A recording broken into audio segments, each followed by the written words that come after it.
Bonjour à vous, chers auditeurs, chères auditrices de la ligne RTA, Radio Trois Anges.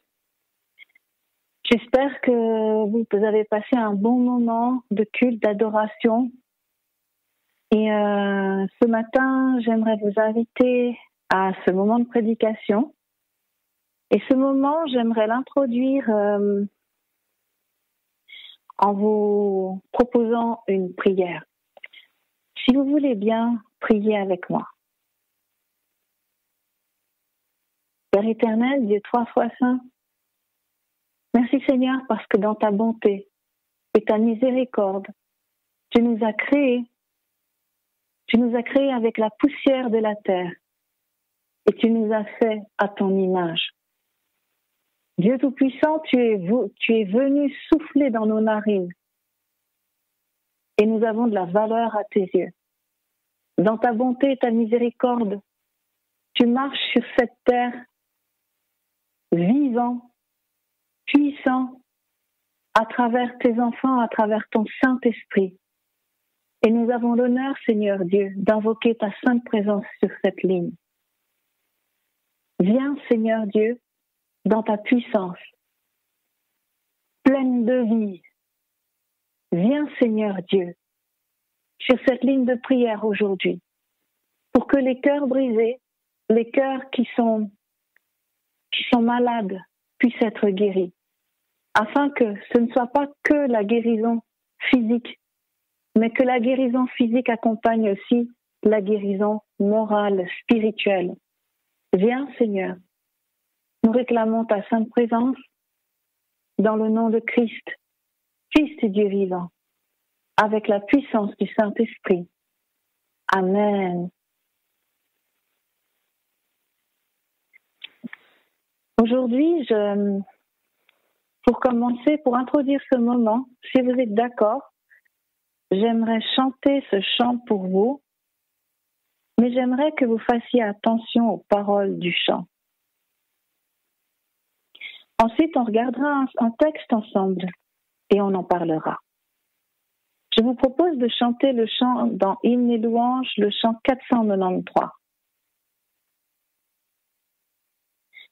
Mon cœur te cherche au point du jour, ô Jésus, mon ami suprême, toi qui m'as tant aimé, je t'aime, et je vis de ton amour. Mon âme est attachée à toi, et tu fais ta demeure en moi. Je sens ton cœur battre en mon cœur, et ta présence est mon bonheur. Pour moi sur la terre étranger, ton amour vaut mieux que la vie. Jésus, pour mon âme ravie, n'es-tu pas le bon berger? Mon âme est attachée à toi, et tu fais ta demeure en moi. Je sens ton cœur battre en mon cœur, et ta présence est mon bonheur. Devant ton merveilleux amour, en t'adorant mon âme heureuse, triomphe et célèbre joyeuse tes bontés de chaque jour. Mon âme est attachée à toi, et tu fais ta demeure en moi. Je sens ton cœur battre en mon cœur, et ta présence est mon bonheur. Amen. J'aimerais que vous gardiez ces mots, les paroles de ce chant dans la tête. Parce qu'à la lumière de ces paroles, je vais pouvoir vous introduire ce texte dans la Bible. Voyez, dans ce chant, je ne sais pas, vous avez peut-être souvent chanté ce chant, ou peut-être que vous le découvrez. Mais c'est écrit, mon cœur te cherche au point du jour, c'est-à-dire dès qu'on réveille, dès qu'on se lève le matin, notre cœur, le cœur que Dieu nous a mis, qui porte la vie, ce cœur qui bat ce cœur qui bat et qui exprime que nous sommes en vie dès le matin, alors que c'est une grâce de se réveiller en pleine santé, en vie, avec le souffle de vie, eh bien, notre cœur est censé chercher celui de Jésus-Christ, qui est un ami suprême. Et ici, il y a la déclaration, c'est toi qui m'as tant aimé, je t'aime. Alors, c'est dans le cœur qu'on ressent l'amour de Dieu. C'est dans le cœur qu'on ressent l'amour de Christ. Et parce que le cœur est convaincu de l'amour de Christ, eh bien, on sait que Jésus-Christ, Fils du Dieu vivant, nous aime. Toi qui m'as tant aimé, je t'aime. Et le cœur répond à l'amour de Jésus. Et je vis de ton amour. Cet amour est un souffle de vie. C'est par amour que l'amour, c'est un beau lapsus. C'est par amour que l'amour. Oui, c'est par amour que Dieu a créé l'être humain. Et c'est vrai que Dieu est amour. Alors c'est par amour que l'amour a créé l'homme. Mon âme est attachée à toi et tu fais ta demeure en moi. L'amour de Dieu n'est pas extérieur à nous. L'amour de Dieu est dans notre âme, dans notre cœur. Je sens ton cœur battre en mon cœur.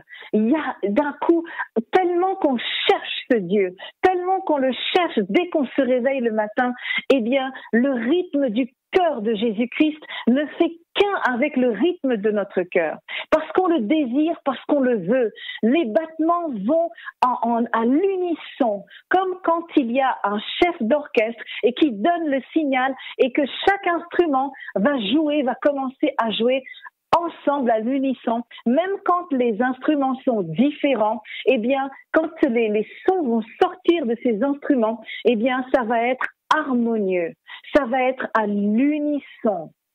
Et c'est ça qu'il est dit ici, en ta présence, et c'est mon bonheur. C'est-à-dire que la personne qui chante ça, elle prend conscience que sa vie, eh bien, c'est Jésus qui lui donne.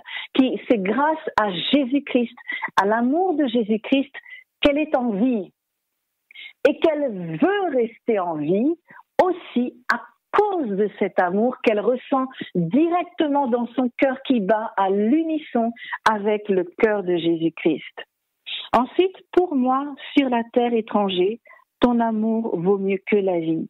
C'est-à-dire que l'identité de cet amour, ce qui fait son identité sur la terre, ce qui fait qu'il est ce qu'il est sur la terre, eh bien, c'est l'amour de Jésus-Christ dont le cœur bat à l'unisson avec le sien. C'est pas parce que la terre est déclarée comme étrangère. Et la terre est étrangère parce que cet amour que Jésus donne, qui rentre directement dans le cœur, eh bien, ne peut pas remplacer, n'est pas équivalent à tout ce qu'il y a sur cette terre. Donc, pour moi, sur la terre étrangère, ton amour vaut mieux que la vie. Si on écoute cette terre, en d'autres termes, si on écoute cette terre, eh ben, on peut mourir. Parce que si on écoute tout ce qui s'y passe, il y a des gens qui finissent par se suicider. Il y a des gens qui sont dans le désespoir. Il y a des gens qui sont dans la tristesse. Il y a des gens qui vivent des choses dures. Mais ton amour que je connais, alors que mon cœur bat à l'unisson avec le tien, c'est ça qui me tient en vie. C'est une grande chanson. Je ne sais pas si on se rend compte de tout ce qui est dit ici. Si on continue, Jésus, pour mon âme ravie, n'es-tu pas le bon berger? Voici quelqu'un qui dirige. On a donné à Christ la place de directeur de notre chemin. On l'appelle le bon berger. Je veux que tu sois mon berger. Ça veut dire que je veux que tu sois mon maître. Je veux que tu veilles sur moi. C'est le rôle d'un berger. Si je suis prise dans un fossé ou quelque chose, je sais que tu viendras me chercher. Et le mouton, il connaît la voix de son maître, de son berger. Il le connaît. Il le connaît si bien que si quelqu'un d'autre parle, il ne va pas réagir. Il connaît la voix de son berger. Et puisque son cœur bat à l'unisson avec ce Jésus-Christ, eh bien, il connaît sa voix. Alors, n'es-tu pas le bon berger? Et là encore, mon âme est attachée à toi. À la strophe 3, c'est marqué « Devant ton merveilleux amour, en t'adorant, mon âme heureuse triomphe et célèbre joyeuse. » Alors, grâce à cet amour qui rentre dans le cœur, il y a de la joie. Il y a de la joie, mais il n'y a pas que la joie. Il y a cette joie triomphante. Parce que, à force d'être touché par cet amour, on tombe dans l'adoration. Et cette adoration va conduire à la joie. Et cette joie, eh bien, va faire qu'on triomphe, qu'on célèbre, qu'on est dans l'exaltation, comme les enfants de Dieu qui tournent autour du mur de Jéricho et qu'après le mur tombe. Le mur va tomber dans le 7e jour. D'abord, il tourne en silence. Le 7e jour, il tourne en triomphe avec les instruments. Et c'est là que le mur tombe. C'est le triomphe. C'est comme quand Paul s'est retrouvé en prison, ils ont commencé à chanter des cantiques et les chaînes sont tombées et les prisons se sont ouvertes. C'est le triomphe de l'adoration. Et c'est quand on est rempli de cet amour que notre cœur bat à l'unisson avec le Christ, que ce triomphe vient. Et ensuite, mon cœur est attaché à toi. Alors j'espère que quand vous chanterez ce chant, vous allez chanter ce chant avec un autre regard, avec d'autres sensations, avec une authenticité qui soit différente. Et moi, je vous invite, à la lumière de ce chant, à prendre avec moi, non, c'est pas Apocalypse, c'est dans Luc. Alors dans Luc, voilà. Alors dans Luc 7, versets 36 à 50. On va lire ensemble dans la Bible. Luc 7, versets 36 à 50. Et moi, j'ai envie de vous lire ça parce que je parlais à une amie et je lui ai posé la question en tant que célibataire. Moi, je suis mariée et elle est célibataire et je lui ai dit, en tant que célibataire, qu'est-ce que tu aurais aimé savoir? Quelles sont les questions que tu te poses? Quelles sont les questions par rapport à comment tu vois le mariage et tout ça. Donc en fait, elle m'a répondu, elle m'a dit, les questions que j'ai, c'est par exemple, qu'est-ce qui aurait été bien de savoir, de pratiquer en tant que célibataire avant le mariage, pour se préparer au mariage? Qu'est-ce qu'il aurait fallu pratiquer, qu'est-ce qu'il aurait fallu savoir avant de rentrer dans le mariage? Ça, c'est sa première question. Une autre question, c'est comment faire le tri entre ses émotions de manière générale? Reconnaître reconnaître ce qui est de l'émotion, ce qui ne l'est pas. Donc, sa question, c'est donc la deuxième question. Comment faire le tri dans ses émotions de manière générale? La troisième question, c'est qu'est-ce que l'amour, finalement? Qu'est-ce que l'amour? Ensuite, la quatrième question qu'elle a posée, la quatrième question, c'est comment vivre le couple alors qu'on a des cassures, alors qu'on a des brisures? Des brisures et des cassures conscientes ou pas. Avant d'entrer en couple, en relation, la personne, elle a des cassures, elle a des brisures. Il y a des choses qui ne sont pas encore réglées dans sa vie. Or, lorsqu'on se met ensemble en couple, eh bien, c'est deux personnes avec des cassures, avec des brisures qui vont se mettre ensemble. Et les brisures et les cassures de l'un de l'autre peuvent causer des brisures et des cassures dans la relation du couple maintenant. Alors ça, c'était sa question. Et ensuite, la dernière question, ça c'est une question que j'ai entendue. Alors elle a eu 4 questions. Et la dernière question, c'est une question que j'ai entendue il y a très longtemps dans une prédication. Une prédication à l'église de Genève. Un pasteur était venu, je devais avoir 20 ans ou quelque chose comme ça. Et le pasteur a posé une question qui m'a marquée jusqu'à aujourd'hui. Que je trouve que c'est une question qu'on devrait se poser à toutes les personnes que nous sommes chrétiennes. Alors, la question c'est, et ça m'a marqué, qu'as-tu fait de ce cœur que je t'ai donné pour que tu puisses apprendre à aimer? C'est la question, il a dit que ça, c'est la question que Dieu nous pose à chacun. Je vous répète cette question. Qu'as-tu fait de ce cœur que je t'ai donné pour que tu puisses apprendre à aimer? C'est la question que Dieu nous pose à nous. Alors en fait, cette question, on va essayer de répondre à cette question, mais aussi à toutes ces questions ensemble à travers la Bible. Alors, je n'ai pas des réponses toutes faites. Je pense que les réponses se trouvent en chacun de vous qui avez, chacun, je l'espère, le Saint-Esprit du Dieu vivant. Les vraies réponses se trouvent à travers le Saint-Esprit. Je n'ai pas la prétention de venir ce matin et de vous dire que j'ai la réponse à toutes ces questions ou même à des questions que vous vous posez. Mais ce qui est sûr, c'est que je peux vous partager la parole et ensemble, on va étudier, on va regarder ensemble. Alors, pour ces questions m'ont amené à une histoire qui se trouve dans Luc 7, les versets 36 à 50. Et on va lire ensemble. Je vais lire pour vous. Luc 7, versets 36 à 50. Un pharisien invita Jésus à manger avec lui. Jésus entra dans la maison du pharisien et se mit à table. Une femme pécheresse qui se trouvait dans la ville apprit qu'il était à table dans la maison du pharisien. Dans d'autres versions, on sait que c'est Simon, le pharisien.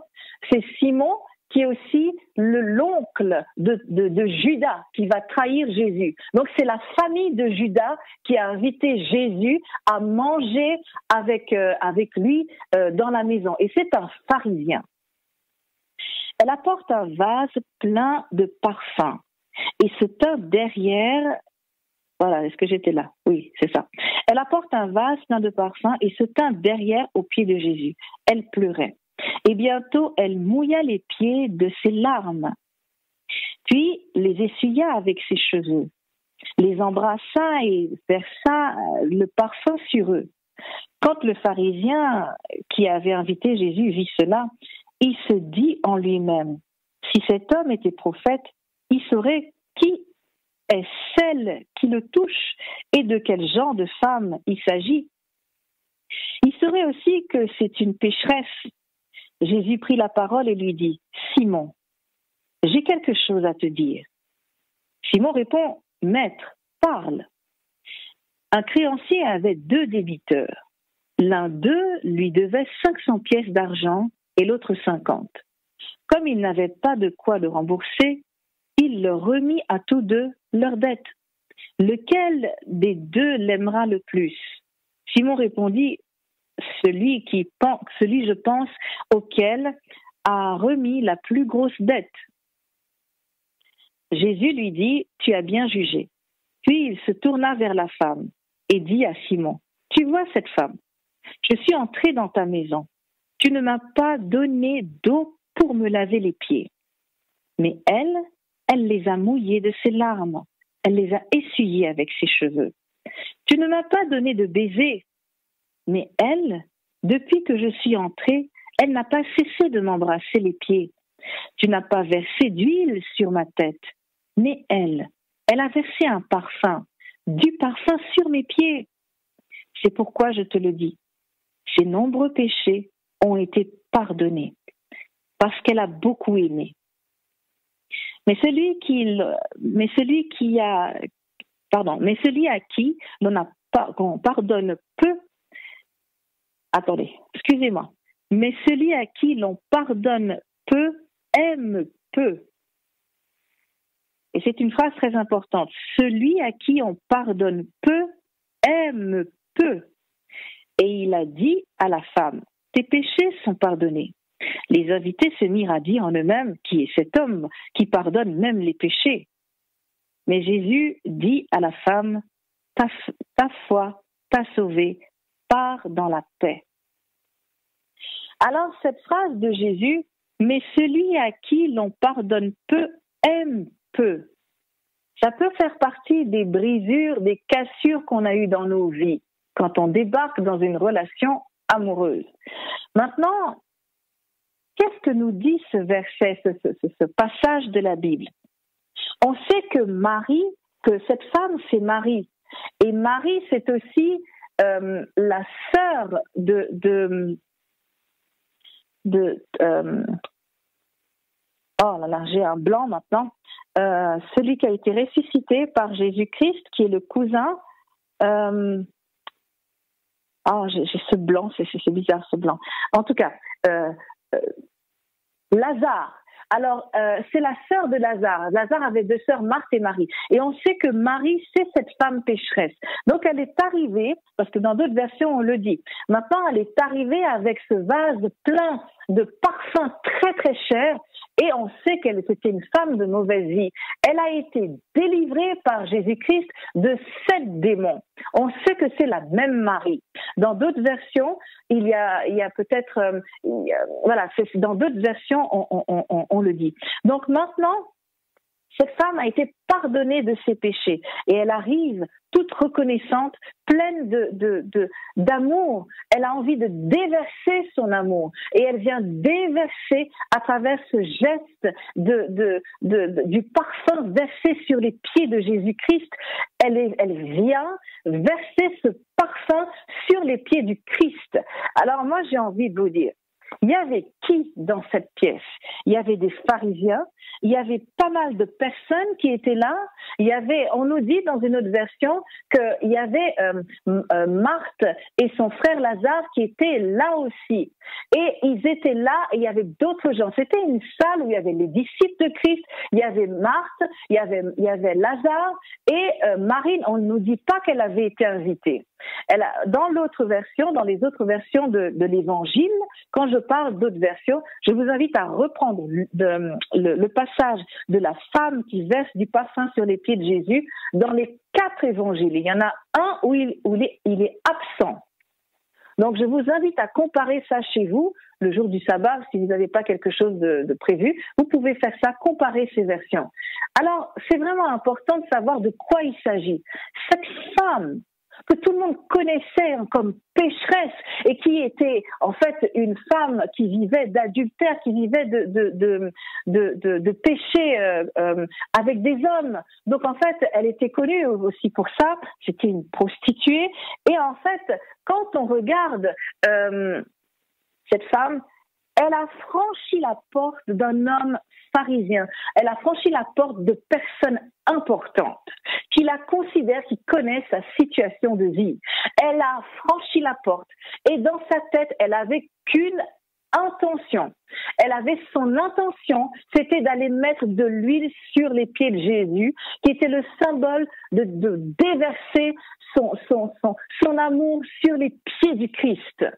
Et là, ça me rappelle l'expression de Jean-Baptiste qui disait « Je ne suis pas digne de défaire les lacets de ses sandales. » Et elle vient adorer les pieds de Jésus-Christ pour lui montrer vraiment tout ce qu'elle ressent dans son cœur. Que maintenant, son cœur bat au rythme du Christ, que le cœur du Christ bat dans son cœur aussi. Elle vient déverser de l'huile sur ses pieds. Et elle n'a pas peur du quand dira-t-on. Elle n'a pas peur de qu'est-ce que les gens vont penser de moi quand je vais traverser cette pièce, parce que là-bas, il y a Simon, le pharisien, parce qu'il se balade avec des disciples, et puis là-dedans, il y a Matthieu qui est collecteur d'impôts, et puis il y a un tel, et puis il y a un tel, et puis peut-être même elle a connu tous ces hommes, j'en sais rien. Elle a connu ces hommes, quelques hommes qui étaient là, j'en sais rien. Mais ce qui est sûr, c'est que cette femme n'en avait rien à faire. Dans sa tête, elle était vraiment dirigée. Elle avait un objectif, c'était d'aller vers le Christ. Elle allait vers celui qui lui a fait sentir, qui lui a manifesté de l'amour pour la première fois, qui a été celui qui l'a considéré, celui qui l'a sauvé, et elle est allée sans tenir compte de tout ce qui était autour d'elle. Et là, elle a déversé son amour à travers le parfum, elle a pleuré, elle a lavé ses pieds, elle a séché ça avec ses cheveux. Et c'est extraordinaire. Elle a baisé les pieds de Jésus-Christ. J'aurais aimé être à sa place à ce moment-là. J'aurais vraiment aimé être à sa place. Et Jésus lui a dit, ben voilà, tes péchés te sont pardonnés. Vous savez ce que j'aime dans cette histoire? C'est que dans la Bible, Jésus, c'est le fiancé. Jésus, c'est le mari. Jésus, c'est celui qui, à la fin, dans les Apocalypses, on dit que le fiancé est paré, et puis que la mariée a été parée, puis ils vont se retrouver. Et là, on voit dans Marie l'image de l'Église, l'image de chacun d'entre nous qui vient avec la repentance, l'amour de Christ, le cœur battant, rempli de l'amour de Jésus, au même rythme du cœur de Christ, et qui s'avance, et qui n'a pas peur de tous les on-dit, de tout ce que les autres vont penser. Parce que là, maintenant, Jésus-Christ a pénétré son cœur, et c'est tout ce qui est important.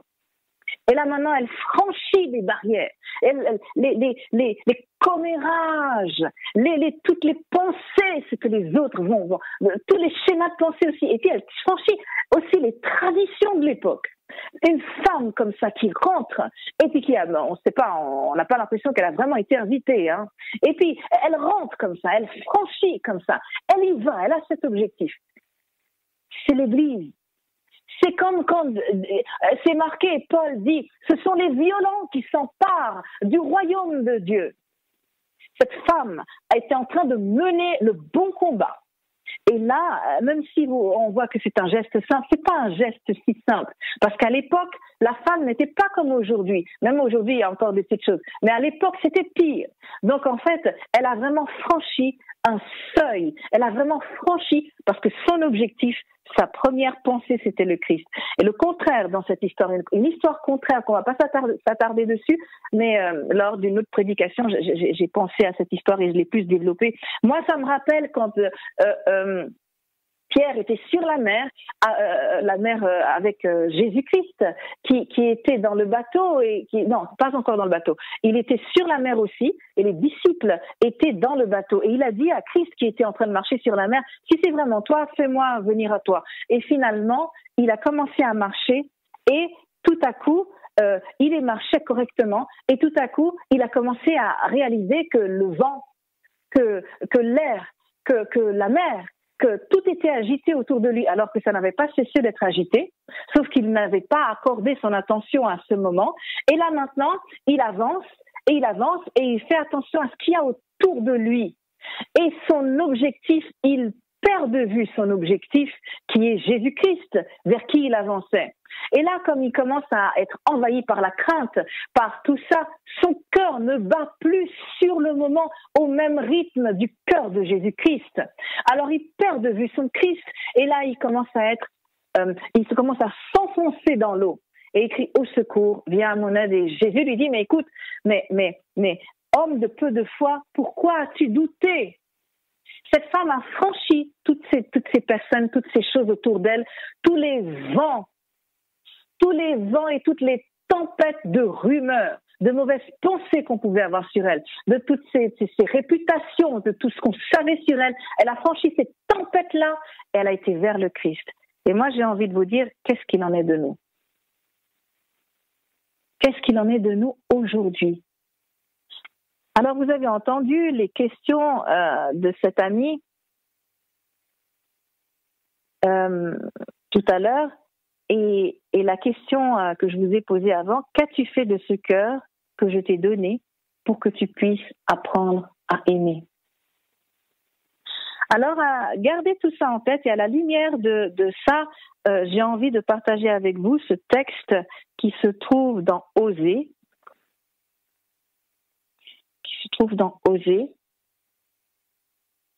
Alors, Osée 2, verset 16, même un peu. Voilà. Alors,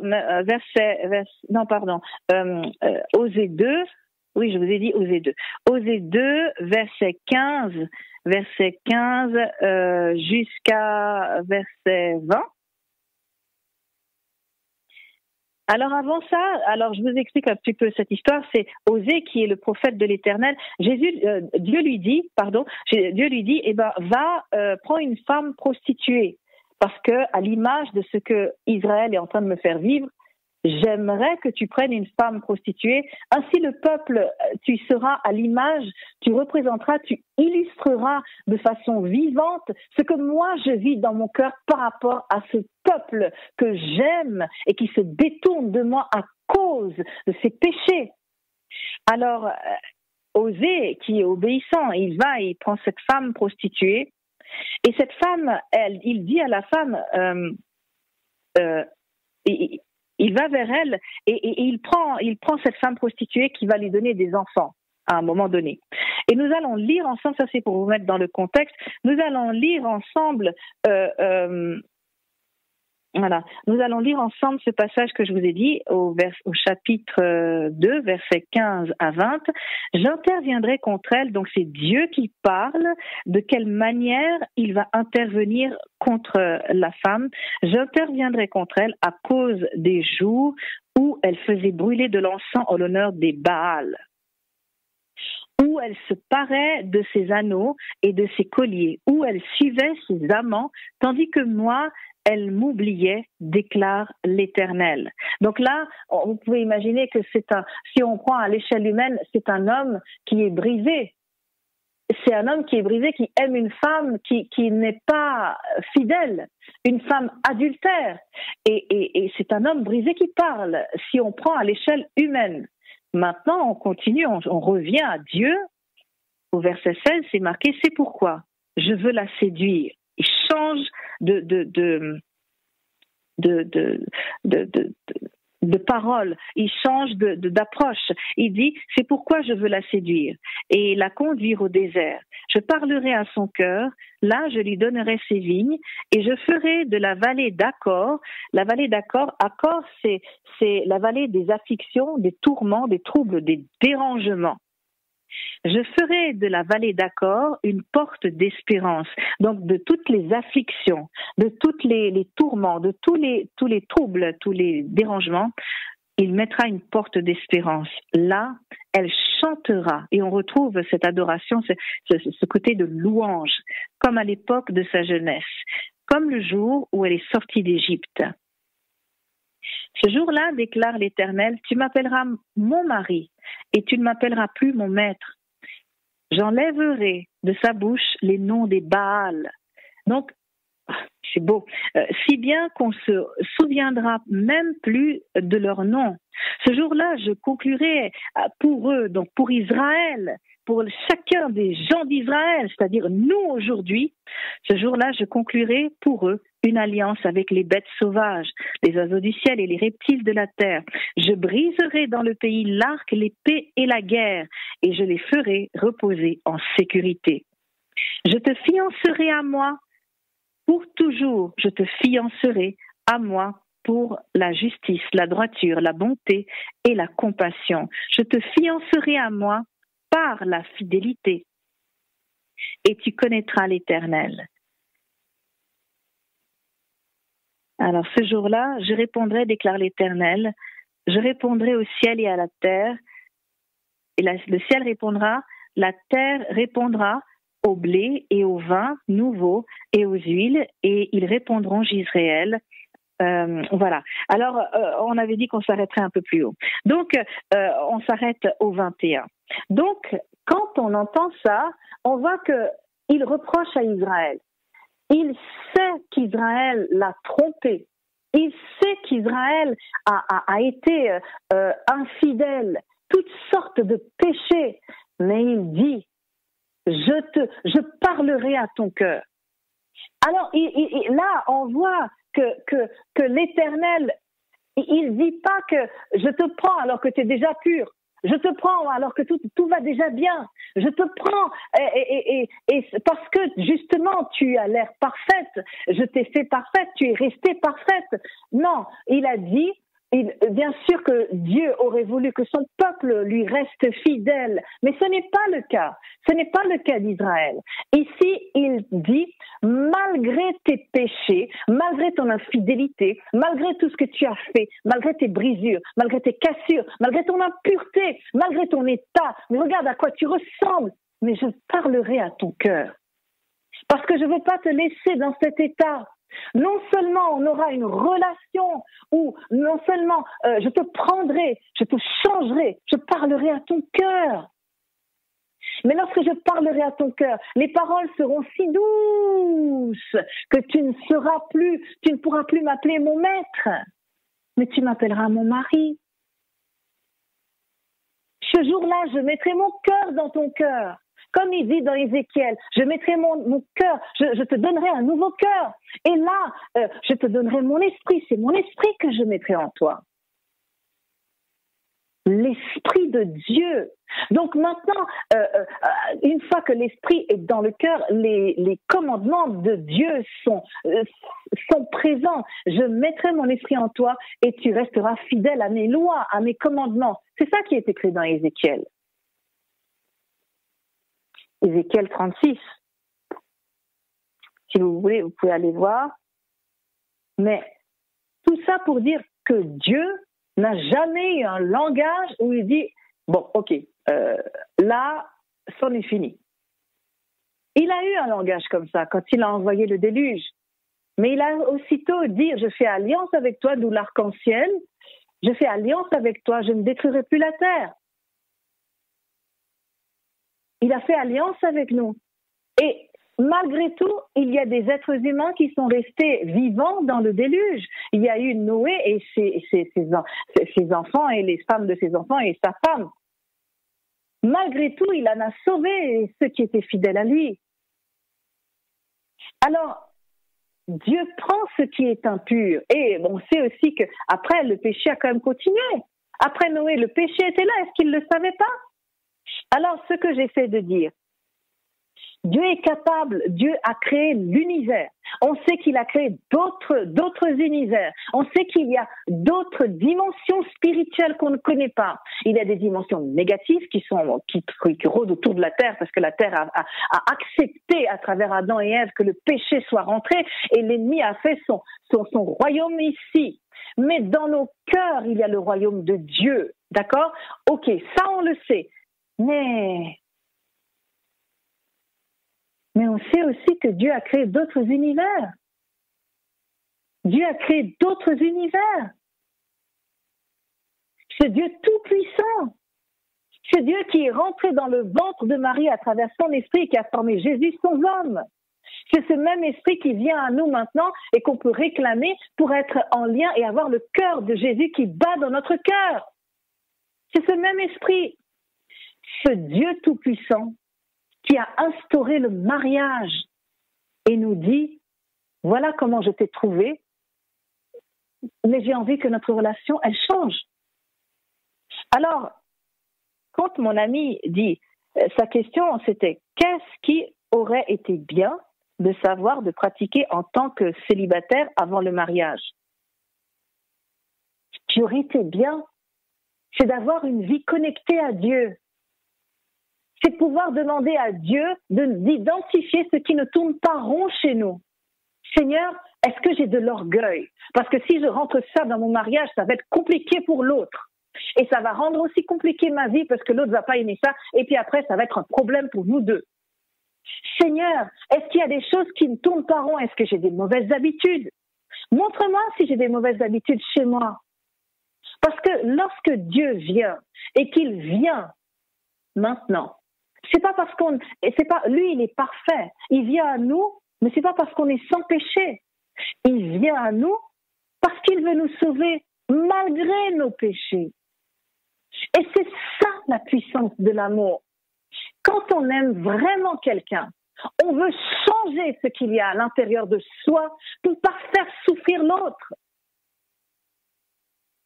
Ça, c'est la réponse à l'amour de Christ. Quand Dieu dit, ben voilà, je vois dans quel état tu es, et moi j'ai envie de t'aimer quand même, tu ne m'appelleras plus mon maître, je vais tellement parler doucement à ton cœur que tu m'appelleras mon mari, parce que je t'aime. Je te fiancerai. Tu ne seras plus une femme délaissée. Et là, il parle à l'Église, il parle à nous, mais il nous parle aussi à chacun de nous. C'est lui qui a instauré le mariage. Et on devrait avoir dans notre cœur cette réponse. La réponse de Marie qui court dans les pieds de Jésus, qui se fiche royalement de ce que les gens pensent de lui, d'elle, pardon, tout va bien. Qui se fiche royalement de ce que pensent les gens, ce que vont penser les gens d'elle, parce qu'elle veut déverser son amour aux pieds de Jésus-Christ. Alors c'est là que chacun de nous, avant de rentrer dans le mariage, et même si on est déjà dans le mariage, eh bien, de se dire, Seigneur, je viens déverser à toi tout ce qui ne vient pas, tout ce qui ne va pas chez moi. Je veux t'aimer pour que je puisse apprendre à aimer l'autre. Pour que chaque fois que tu fasses partir des mauvaises habitudes, chaque fois que tu vas faire partir de l'orgueil, des mauvaises habitudes, des mauvaises pensées, des schémas de pensée, vous savez, j'aimerais vous dire quelque chose. La question, c'était qu'est-ce qui aurait été bien de savoir, de pratiquer en tant que célibataire avant le mariage? La culture. La culture peut être un frein énorme au mariage. Parce que la culture, si on laisse une trop grande place à la manière dont on a été éduqué, dont on a été cultivé chez nos parents, ça peut prendre une grosse place dans le mariage qui fait pas le malheur, mais la tristesse de l'autre, le désespoir de l'autre. Parce que les mauvais schémas de pensée, c'est ça qui a empêché les pharisiens de l'époque. Regardez ce que Jésus dit à Simon. Simon dit dans sa tête, mais s'il savait qui était cette femme, mais franchement, il ne se laisserait pas approcher comme ça. Je paraphrase, mais c'est ça. Et Jésus lui dit, mais Simon, celui à qui on a beaucoup donné d'amour va pouvoir pardonner. Celui on a beaucoup pardonné, parce que quand on pardonne, c'est donner de l'amour. Et celui à qui on a beaucoup pardonné, on a manifesté beaucoup d'amour, d'attention, de tendresse, tout le contraire de ce qu'on peut vivre dans la vallée, d'accord. Eh bien, tout ça va pouvoir aimer aussi. Mais quand on est, par exemple, on rentre dans le mariage maintenant, on est dans le mariage et puis l'autre n'est peut-être pas capable de donner l'amour qu'on attend, parce qu'il n'est peut-être pas prêt, ou elle n'est pas prête. Moi, je sais que ça a pris du temps à ma mère, ma propre mère, pour me dire « je t'aime ». C'est quand elle a compris des choses de Jésus-Christ, quand elle a appris la parole de Dieu, qu'elle a compris, que l'amour l'a pénétrée, aujourd'hui elle m'écrit « je t'aime ma fille ». Mais moi, je lui disais toujours « je t'aime ». Mais c'est extraordinaire de voir comment Dieu peut nous changer. Et c'est extraordinaire de voir, mais tout ça, il faut se laisser être changé. Donc quand on arrive avec une éducation comme celle que ma maman a reçue, c'est-à-dire, il faut garder ses émotions. Ça, c'est bien les Antillais, hein, les Haïtiens, les Antillais, pour rien exprimer. Il ne faut pas montrer ta faiblesse.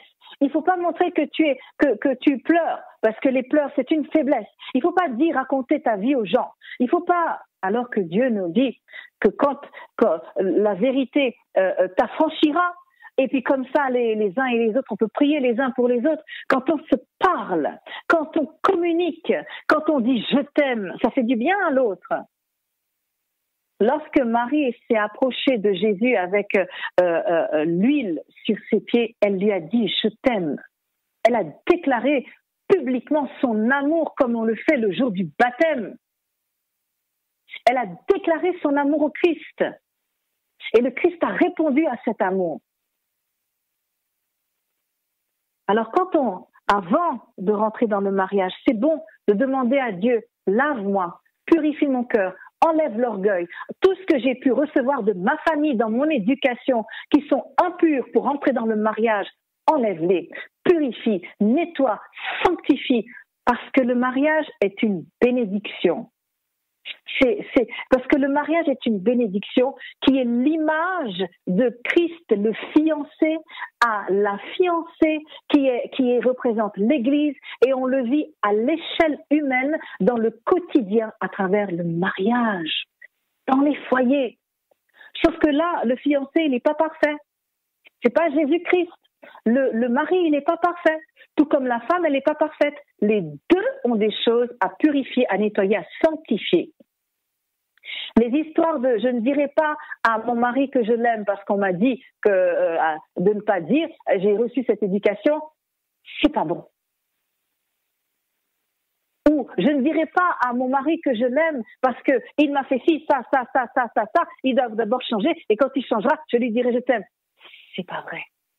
Parce qu'on ne sait pas combien de temps la personne va prendre pour changer. On ne sait pas combien de temps Dieu nous a donné à vivre. On ne sait pas si c'est pas demain que la chose va s'arrêter. Et la personne peut-être mourir, je ne sais pas quand, et après, oh, je lui ai jamais dit je t'aime. Eh ben, c'est trop tard. C'est quand on vit, chaque jour, Jésus a dit à chaque jour suffit sa peine. Et Dieu a dit, je parlerai à ton cœur. Mes paroles vont être tellement douces que tu ne m'appelleras plus mon maître, tu m'appelleras mon mari. On sera un. On aura une intimité comme personne. On sera un. C'est ça que Dieu dit. Même quand tu n'es pas parfaite, je parlerai à ton cœur. Ton cœur, je te donnerai un autre cœur. Ton cœur est impur, eh bien, sache que je suis au courant. Alors, je peux te donner un autre cœur. Marie, quand elle s'est approchée de Jésus, elle s'est laissée être changée. C'est comme si elle disait, je veux une autre vie. Je déclare mon amour pour toi publiquement, parce que je sais qui tu es, parce que tu es venu vivre dans mon cœur, et je sais quel est le cœur qui bat dans mon cœur. C'est ton cœur qui bat dans mon cœur. Et quand on a le cœur de Jésus-Christ qui bat dans son cœur, on ne peut pas mépriser son mari. On ne peut pas mépriser sa femme, on ne peut pas mépriser ses enfants. Même quand il y a des choses qui ne vont pas, on ne peut pas ignorer que l'autre a des défauts. Mais Jésus nous a dit aussi que c'est très facile de regarder l'histoire de la poutre et de la paille. C'est facile de dire que l'autre il a des défauts.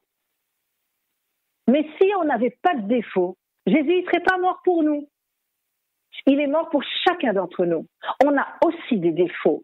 Donc, avant d'aller dans le mariage, c'est bien de pratiquer la prière. Et quand on est dans le mariage, c'est bien de pratiquer la prière et la délivrance. Viens purifier, viens nettoyer. Il y avait une autre question, comment faire le tri dans ses émotions de manière générale? Dieu a dit, tu m'appelleras mon mari. Et il y a d'autres textes où Dieu dit, je t'aime, ne t'effraie pas, ne crains pas, je t'aime, je suis avec toi. Si le Dieu tout-puissant, qui a créé l'univers, qui a créé la terre, qui a créé toutes ces choses, est capable de dire à des gens de poussière comme nous, qui sont imparfaits comme nous, qu'il est capable de dire je t'aime, pourquoi est-ce qu'on se sent supérieur de ne pas pouvoir le dire à ceux qui sont autour de nous? Qui sommes-nous pour ne pas pouvoir le dire? Qui sommes-nous pour ne pas être capable de ressentir l'amour que Christ est venu donner alors que Christ est descendu pour être la communication personnifiée de Dieu?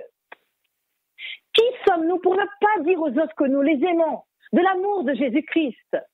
Est-ce qu'on va laisser souffrir nos femmes, nos maris, nos enfants, alors que Dieu lui-même est venu descendu dans le corps du péché pour nous dire qu'il nous aime? Je ne sais pas si vous vous rendez compte de la gravité de la situation. Il y a beaucoup de gens dans le moment de confinement, dans les moments de coronavirus, il y a beaucoup de couples qui se sont disputés. Et l'Église, il y a des gens on ne devrait pas trouver de divorce dans l'Église. Les gens n'ont pas compris. Dieu nous a pas dit que ce serait facile. Il a dit aime ton prochain comme toi-même. Il y a un truc que je dis tout le temps, que je ne cesserai jamais de dire. S'il avait écrit aime le chocolat, ou aime la fraise, ou aime je ne sais pas ce que vous aimez, quelque chose que vous aimez beaucoup, eh bien, s'il avait dit ça, ce serait facile. Mais il n'a pas dit ça, parce qu'il sait que c'est facile. Il a dit aime ton prochain comme toi-même. Mais ton prochain, il commence dans ton foyer.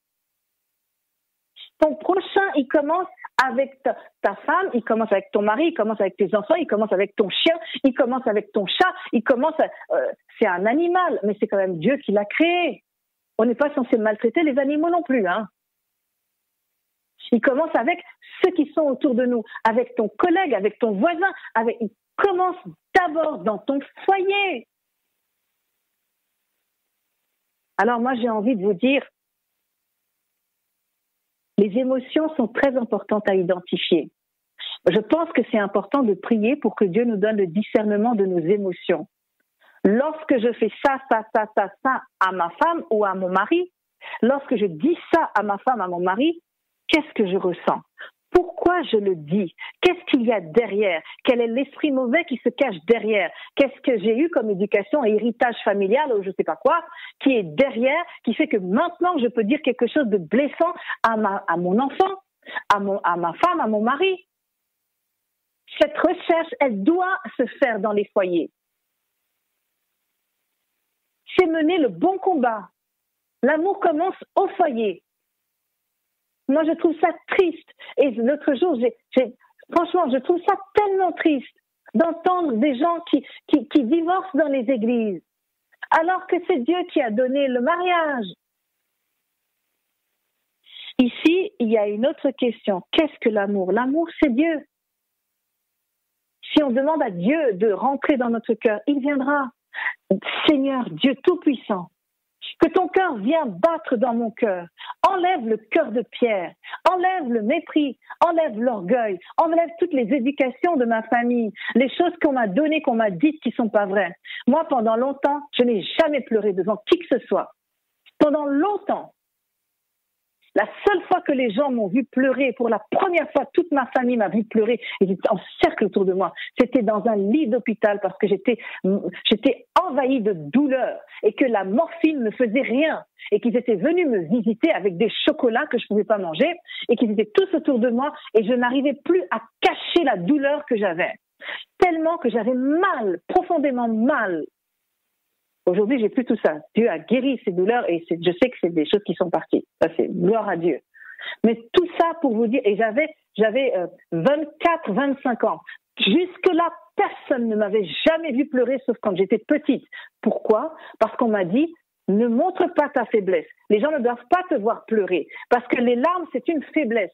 Quand on voit tes larmes, eh bien, c'est comme si tu te mets à découvert. Tu te montres et tu ne dois pas te montrer. C'est ça que j'ai eu comme éducation. Alors, comment, avec des pensées pareilles, on va rentrer dans un mariage? Comment est-ce qu'on va rentrer? De quelle manière, avec ces pensées culturelles, ces mauvaises habitudes qui ont été inculquées dans la famille, comment je vais pouvoir faire ma propre famille? De quelle manière est-ce que je vais construire ma famille si Dieu ne vient pas détruire, briser tous ces esprits de résistance, tous ces esprits de cachotterie? Jésus a pleuré. C'est le verset le plus court de la Bible. Jésus pleura. Jésus a exprimé des émotions. Jésus est venu communiquer. La communication est importante dans le couple. Avant d'entrer au mariage, c'est bon de demander à Dieu, apprends-moi à communiquer, apprends-moi à identifier mes émotions. Quand j'ai peur, je n'ai pas besoin de faire des scènes à ma femme ou à mon mari. Je peux juste, par la grâce de ton Saint-Esprit, révèle-moi que j'ai peur de quelque chose. Ainsi, je peux être débarrassé de la peur. Ainsi, mes enfants ne vont pas hériter de cette peur. Ainsi, ma femme, mon mari, ne va pas subir ma peur. Vous comprenez ce que je veux dire? Ensuite, il y avait une autre question. Donc, on a parlé des émotions, on a parlé de l'amour. Qu'as-tu fait de ce cœur que je t'ai donné pour que tu puisses apprendre à aimer? Qu'as-tu fait de ce cœur que je t'ai donné pour que tu puisses apprendre à aimer? La sanctification, c'est tous les jours de notre vie. La sanctification en tant que chrétien, c'est tous les jours de notre vie, dans tous les moments de notre vie. C'est pas seulement avec la relation avec Dieu Seigneur, je te remercie, je t'adore, je te loue, et tatati et tatata, puis après son mari à côté, on le méprise. La sanctification, c'est aussi dans la relation avec l'autre. Lorsque je suis avec l'autre, l'autre me renvoie des défauts que j'ai et je lui renvoie aussi les défauts qu'il a. Et ce facteur de miroir que Dieu utilise en illustration sur la terre, eh bien, doit me faire savoir que je dois changer, que je dois prier. Le changement ne vient pas de moi. Je peux réclamer un cœur nouveau parce que Dieu me l'a promis. Je te donnerai un cœur nouveau. Je retirerai de toi ce cœur de pierre et je te donnerai un cœur de chair. C'est à ça que sert le mariage. Le mariage, c'est la plus belle institution que Dieu ait instaurée pour nous amener au salut. Ça ne veut pas dire que ceux qui sont célibataires ne veulent pas arriver au salut, attention. C'est pas ça. Mais le mariage n'est pas une malédiction. Le mari ou la femme qui est à côté de nous n'est pas une malédiction. Les enfants ne sont pas une malédiction. Mais ils ont des esprits en eux, qu'ils ont peut-être eu dans l'éducation de leurs parents, qu'ils ont peut-être eu dans les héritages familiaux, qu'ils ont peut-être eu dans les mauvaises compréhensions, dans les mauvais schémas de pensée, qu'ils ont amené ça au mariage. Et c'est là qu'on retrouve la question de mon ami qui dit comment vivre le couple alors qu'on a eu des cassures et des brisures. C'est toutes ces choses qui sont amenées, ces cassures et ces brisures, qui sont amenées, ces tristesses, ces renfermements, je ne veux pas me livrer parce que si je me livre à toi, eh ben je vais être tout nu. Et si je suis tout nu, tu vas te moquer de moi. Et patati et patata. Mais tu es rentré dans le mariage, pourquoi alors? Pourquoi es-tu rentré dans le mariage? Le mariage, il faut comprendre qu'on se met à nu. Il n'y a pas une personne qui soit à côté de soi qui va nous voir aussi nus que notre mari ou notre femme. Il faut comprendre que ce n'est pas seulement la nudité du corps, c'est la nudité spirituelle, la nudité émotionnelle, la nudité dans les mots, la nudité. C'est pas comme Dieu nous voit, parce que lui, il n'a pas besoin qu'on rentre dans le mariage avec lui pour il nous connaît d'emblée. Il nous a créés. Lui, ça va de soi. Quelle que soit la situation de nos vies, il nous connaît. Mais lorsque nous, êtres humains, à notre échelle humaine, nous rentrons dans le mariage, il faut se dire qu'on se met à nu. Donc, il faut être très clair. Donc, c'est très important. Et là, la communication, elle doit être là. Tu sais, chérie, l'autre jour, je t'ai blessée. Je me suis rendu compte de ça, je te demande pardon. Oui, je sais, j'ai vu que tu n'avais pas fait exprès, mais je t'avais déjà pardonné avant même que tu viennes me demander pardon. Vous voyez ce que je veux dire? C'est ça le mariage. L'autre jour, je lisais dans le profil d'une sœur, et je vais bientôt finir avec ça parce que je dois m'arrêter à 13h. Le profil d'une sœur, c'était marqué. J'ai demandé à un couple qui a vécu 68 ans ensemble, ou 75 ans ensemble, 75 ans, ça veut dire, comment on dit ça ensemble déjà? 75, je crois, 75, 7-5 années ensemble. Et puis, la personne a demandé à ce couple, comment vous avez fait? C'est quoi votre secret? Ils ont dit, le pardon. Le pardon. Mais vous savez, le pardon, c'est pas comme ça. Le pardon, il faut aussi prendre conscience qu'il y a un truc qui ne va pas. Mais ça, c'est le Saint-Esprit. Et aller à Dieu et dire à Dieu, Seigneur, donne-moi le don du pardon pour ma femme, pour mon mari, pour mes enfants, pour ci, pour ça. Quand on demande à Dieu de nous donner le don du pardon, comme il a dit que tout ce que vous demanderez en mon nom, je vous le donnerai, sachez qu'il vous le donnera.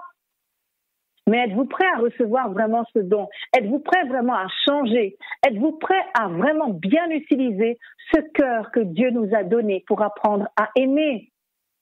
Avec tout ce que cela implique. Lorsque Jésus-Christ est venu, ce n'était pas des fleurs et des diamants qu'on lui a balancés. On lui a pas dit, je te jette ma couronne et je te jette tous mes biens. Et il n'y a que Marie qui est venue lui jeter à ses pieds, lui passer du parfum sur ses pieds. Les autres l'ont crucifié. Et chaque fois que les disciples ont fait quelque chose de mauvais et ont pensé quelque chose, le cœur de Jésus en était atteint. Et même quand il savait que les disciples n'étaient pas prêts, il a été jusqu'au bout de sa mission. Voulez-vous aller jusqu'au bout de votre mariage de la manière que Dieu veut vous faire aller jusqu'au bout? Pas à votre manière. Pas à votre manière, en blessant vos enfants, en blessant votre mari, en blessant votre femme, en blessant votre famille. Mais à la manière de Dieu. Êtes-vous prêt à ça? Êtes-vous prêt à une vraie délivrance, à une vraie réforme? Réforme émotionnelle, vous mettre à nu. Êtes-vous prêt à ça? Alors, je termine avec cette question. Qu'as-tu fait de ce cœur que je t'ai donné pour que tu puisses apprendre à aimer? Amen.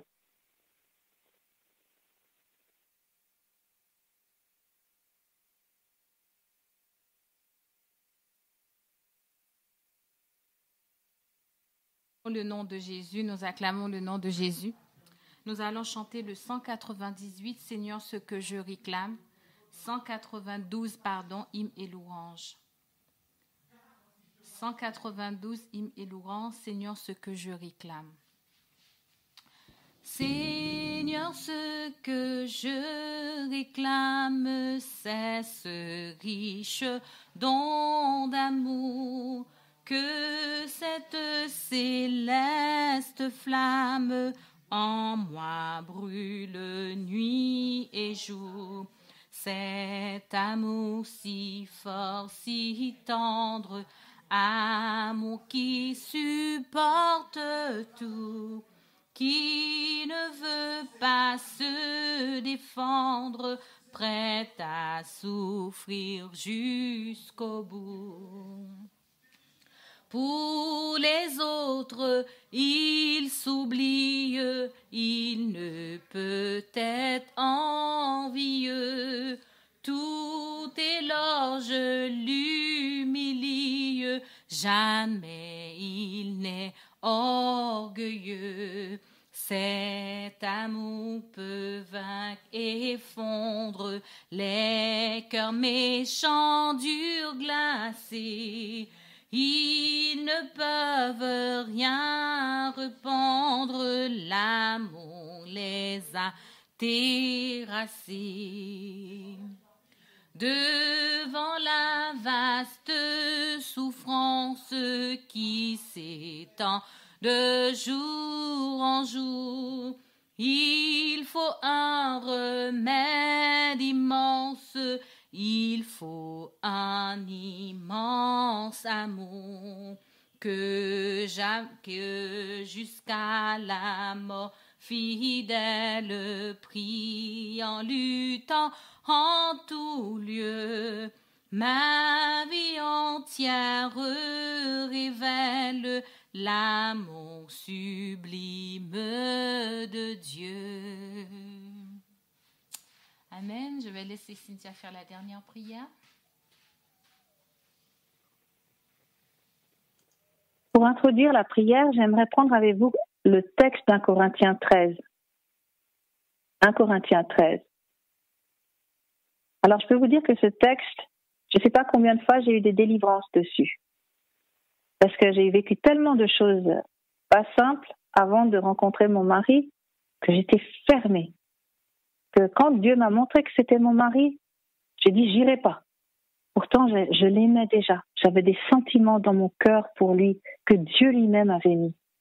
J'avais des sentiments pour mon mari et je voulais pas parce que j'avais peur de souffrir. J'avais trop souffert. Et puis, Dieu m'a donné ce texte. Et je me suis rendu compte que tant que j'ai peur de souffrir, même quand Dieu m'a montré que c'était lui mon mari, j'ai refusé d'y aller, vraiment parce que j'avais peur de souffrir. Eh bien, Dieu m'a fait comprendre qu'en fait, j'avais peur de Dieu lui-même. J'avais peur de ce que Dieu me montrait. J'avais peur de vivre vraiment l'amour de Dieu. L'amour que Dieu, pourquoi, si Dieu me montre un chemin, pourquoi j'aurais peur d'y aller? C'est parce qu'il y a quelque chose direct lié à la relation avec Dieu. Quand j'ai été guérie par ça, guérie de ça, à travers ce texte que j'ai lu, que Dieu m'a révélé, j'ai eu des délivrances. Et là, j'ai pu aimer mon mari librement. L'amour est patient. Oh, on va commencer avant. Si je parle les langues des hommes, et même celles des anges, mais que je n'ai pas l'amour, je suis un cuivre qui résonne et une cymbale qui retentit. Si j'ai le don de prophétie, la compréhension de tous les mystères et de toutes les connaissances, si j'ai même toute la foi jusqu'à transporter des montagnes, si j'ai même toute la foi jusqu'à transporter des montagnes, alors où est-ce que j'en suis là? Et si je distribue tous mes biens aux pauvres, si même je livre mon corps aux flammes, mais que je n'ai pas l'amour, cela ne sert à rien. Il y a beaucoup de gens qui se livrent, qui pour des fausses raisons, qui n'ont pas l'amour. L'amour est patient, il est plein de bonté. L'amour n'est pas envieux, l'amour ne se vante pas, il ne s'enfle pas d'orgueil, Il ne fait rien de malhonnête. Il ne cherche pas son intérêt. Il ne s'irrite pas. Il ne soupçonne pas le mal. Lorsqu'il y a le mari, la femme, on n'a pas à soupçonner le mal. Ah, je croyais que tu pensais ça. J'ai imaginé que tu pouvais penser ça. Non, il ne faut pas soupçonner le mal. Il ne se réjouit pas de l'injustice, mais il se réjouit de la vérité. Il pardonne tout, il croit tout, il espère tout, il supporte tout. L'amour ne meurt jamais. Amen. Père éternel, Dieu 3 fois saint, on a tellement besoin que tu nous instruises. Viens Seigneur, si tu ne nous apprends pas l'amour, on ne pourra pas, Seigneur, témoigner pour ta gloire avec amour, témoigner de ce qu'on vit pour ta gloire. Dieu Tout-Puissant, si tu ne nous donnes pas l'amour, nous n'allons pas te ressembler. Nous allons être une illusion de ce que nous pensons être de toi. Nous allons être dans l'illusion d'être des enfants de Dieu. Mais Seigneur Dieu, quand on fait des tests aux enfants pour voir qui sont leurs parents, les tests, Seigneur Dieu, ne mentent pas. Le code génétique est écrit et le code génétique ne ment pas puisque tu es l'amour en personne. Nous, les enfants de Dieu, nous devons être les ambassadeurs de l'amour dans notre quotidien, dans toutes nos relations, à commencer, Seigneur Dieu, par notre foyer. Père éternel, avec nos enfants, avec nos maris, avec nos femmes, avec nos amis, Dieu Tout-Puissant, avec la famille de notre mari, avec la famille de notre femme, avec la famille, Seigneur Dieu, avec notre famille.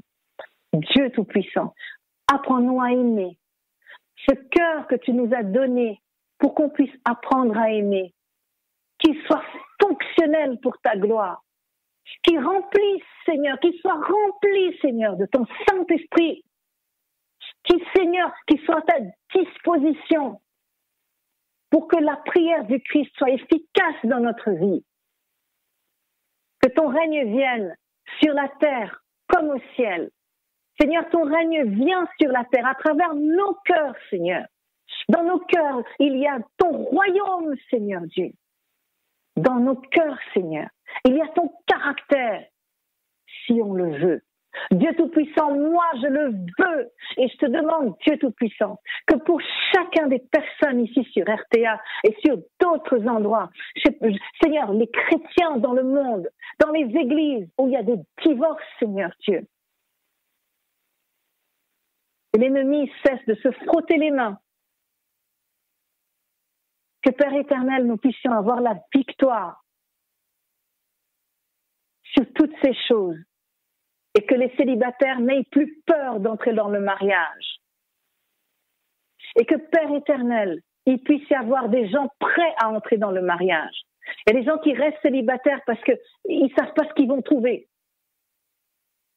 Dieu Tout-Puissant, viens restaurer tes enfants.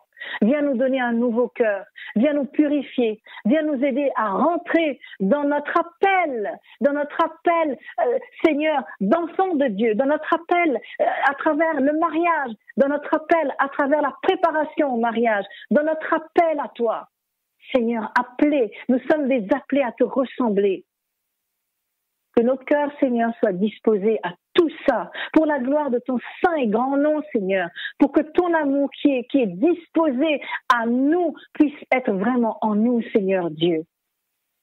Qu'on puisse être réellement comme le Christ.